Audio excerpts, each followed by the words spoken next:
Good morning. Hello world channel health ഡിവിഷനിലേക്ക് നിങ്ങൾക്ക് ഏവർക്കും ഹാർട്ടിലെ ടെസ്റ്റുകളെ കുറിച്ചുള്ള എല്ലാ കൺഫ്യൂഷനും വളരെ ലളിതമായി ഇന്ന് നമുക്ക് മാറ്റിയെടുക്കാം. പലർക്കുള്ള കൺഫ്യൂഷനാണ് ECG test, echo test, Holter test, coronary calcium test. ഓരോ ഡോക്ടർമാരും ഓരോ ടെസ്റ്റ് പറയണം. ഒന്നും ഒരു പിടുത്തം കിട്ടുന്നില്ല. ഏത് ടെസ്റ്റാണ് നിങ്ങൾക്ക് വേണ്ടത്? വളരെ ലളിതമായ ഒരു ഉദാഹരണത്തിലൂടെ നമുക്കിതൊക്കെ മാറ്റിയെടുക്കാവുന്നതേ ഉള്ളൂ. ആ ഉദാഹരണം ഒരു വീടിന്റേതാണ്. ഒരു വീടും അതിൽ വരുന്ന പ്രശ്നങ്ങളും അത് കണ്ടുപിടിക്കാൻ നമ്മൾ ഉപയോഗിക്കുന്ന മാർഗ്ഗങ്ങൾ, അതുമായി ഹൃദയത്തിന്റെ ടെസ്റ്റുകളൊന്ന് താരതമ്യം ചെയ്താലോ. ഒന്നാമത്തത്, വീട്ടിലെ പൈപ്പിൽ വെള്ളം നിൽക്കുന്നതായിരിക്കും. അപ്പൊ നമ്മൾ പ്ലംബർ വിളിക്കാണ്, പ്ലംബിംഗ് സിസ്റ്റം മൊത്തത്തിൽ ചെക്ക് ചെയ്യാണ്, ഓരോ ടാപ്പും തുറന്നിടാണ്, എന്നിട്ട് മുകളിലെ ടാങ്കിൽ നിന്നും വെള്ളം തുറന്നു വിടാണ്. ഏതൊക്കെ പൈപ്പിലൂടെ വെള്ളം വരുന്നുണ്ട്, ഏതൊക്കെ പൈപ്പിൽ വെള്ളം വരുന്നില്ല. ഇതേ കാര്യമാണ് നമ്മൾ ആൻജിയോഗ്രാം ടെസ്റ്റിലൂടെ നോക്കുന്നത്. ആൻജിയോഗ്രാം ചെയ്യുന്ന സമയത്ത് മഷി കുത്തിവെച്ചിട്ട് ഏതൊക്കെ പൈപ്പിലൂടെ വെള്ളം വരുന്നുണ്ട്, ഏതൊക്കെ ടാപ്പ് അടഞ്ഞിട്ടുണ്ട്, പൈപ്പിൽ എവിടെ ക്രാക്ക് ഉണ്ട്, വീടിന്റെ ഏത് ഭാഗത്തേക്ക് വെള്ളം എത്തുന്നില്ല, ഹാർട്ടിൽ എവിടേക്ക് രക്തം കിട്ടുന്നില്ല, ഇതൊക്കെ നമുക്ക് മനസ്സിലാക്കാം. രണ്ടാമത്തത്, നമ്മൾ വീടിന്റെ ഉൾഭാഗം കാണാനായിട്ട് മൊബൈലിലെ ക്യാമറ ഓൺ ചെയ്തിട്ട് ഇങ്ങനെ നടക്കുകയാണ്. വീടിന്റെ വാതിലുകൾ നോക്കുന്നുണ്ട്, ജനലുകൾ നോക്കുന്നുണ്ട്, ഓരോ റൂമിലും കയറി ഇറങ്ങി ആ റൂമിന്റെ വലുപ്പം, ആ റൂമിൽ എവിടെയെങ്കിലും കേടുണ്ടോ, ഇതെല്ലാം മൊബൈലിലെ വീഡിയോയിലൂടെ നമ്മൾ നോക്കുന്ന പോലെ ഹൃദയത്തിന്റെ അറകളുടെയും ഹൃദയത്തിനകത്തുള്ള വാതിലുകൾ പോലെയുള്ള വാൽവുകൾ, ഹൃദയത്തിന്റെ അറകളുടെ വലുപ്പം, ഇതെല്ലാം അറിയാനാണ് എക്കോ ടെസ്റ്റ്. ഇനി മൂന്നാമത്തേത് എന്താണ്? വീട്ടിൽ പ്ലഗിൽ കറണ്ട് വരുന്നില്ല. അപ്പൊ വീട്ടുകാരനായ ഞാൻ തന്നെ ഒരു ചെറിയ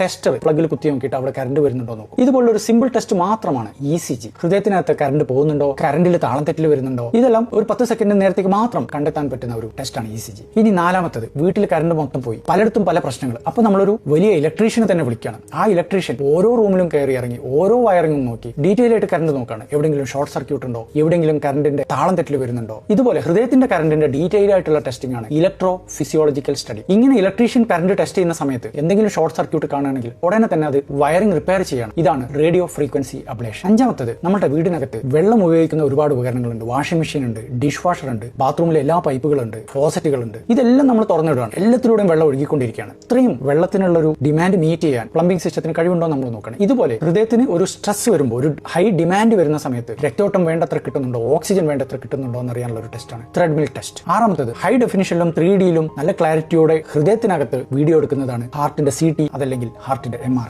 ഏഴാമത്തത്, നമ്മൾ വീടിനകത്ത് ഒരു CCTV ക്യാമറ വെക്കുകയാണ്. 24 മണിക്കൂറും വീടിന് ചുറ്റുമുള്ള ശല്യങ്ങളെ വാച്ച് ചെയ്യണം. ഇതുപോലെ നമ്മൾ ഉറങ്ങുന്ന സമയത്തും അല്ലാത്ത സമയത്തും ഒക്കെ നമ്മുടെ ഹൃദയത്തെ 24 മണിക്കൂറും വാച്ച് ചെയ്യുന്ന ഒരു ടെസ്റ്റാണ് ഹോൾട്ടർ മോണിറ്ററിംഗ് ടെസ്റ്റ്. ഇത് പലപ്പോഴും കുറെ ദിവസങ്ങളോളം നമ്മൾ ശരീരത്തിൽ ഒരു സ്റ്റിക്കർ ഒട്ടിച്ച് വെച്ച് നോക്കുന്നതാണ്. ഇനി എട്ടാമത്തത്, വീടിനകത്തെ ചുമരൊക്കെ പൊളിഞ്ഞിരിക്കാന്ന് വിചാരിക്കാം. ആ ഭാഗങ്ങളിൽ മാത്രം നമ്മൾ പുതിയതായിട്ട് പുട്ടി അടിച്ചു കൊടുക്കുന്നുണ്ട്. ഇങ്ങനെ ഹൃദയത്തിനകത്ത് രക്തധമനികളിൽ കേട് വന്നിട്ട് അവിടെ ശരീരം പുട്ടി അടിച്ചു കൊടുക്കുന്നത് കാൽഷ്യം ഉപയോഗിച്ചിട്ടാണ്. ഈ കാൽഷ്യത്തിന്റെ ഒരു അളവ് നോക്കുന്നതാണ് CT, കൊറോണറി കാൽഷ്യം സ്കോറിംഗ്. ഇതുവഴി ഹൃദയത്തിനകത്ത് എത്ര കേട് വന്നിരുന്നു, എത്ര റിപ്പയറിംഗ് നടന്നിരുന്നു എന്ന് നമുക്ക് മനസ്സിലാക്കാം. ഇനി ഒമ്പതാമത്തത്, വീട്ടിനകത്ത് തീപിടുത്തം നടക്കുമ്പോൾ അത് കണ്ടുപിടിക്കാനുള്ള ഒരു സ്മോക്ക് ഡിറ്റക്ടർ വെക്കുന്ന പോലെയാണ്. ഇതുപോലെ ഹൃദയത്തിനകത്ത് ഒരു കേട് വരുമ്പോൾ ഒരു അലാം അടിക്കുകയാണ്. ഇതാണ് ഹൃദയത്തിലെ മാംസപേശികളുടെ കേട് ബ്ലഡിലൂടെ ഒരു അലാം പോലെ ട്രോപ്പണിൻ ടെസ്റ്റ് വഴി നമ്മൾ കണ്ടെത്തുന്നത്.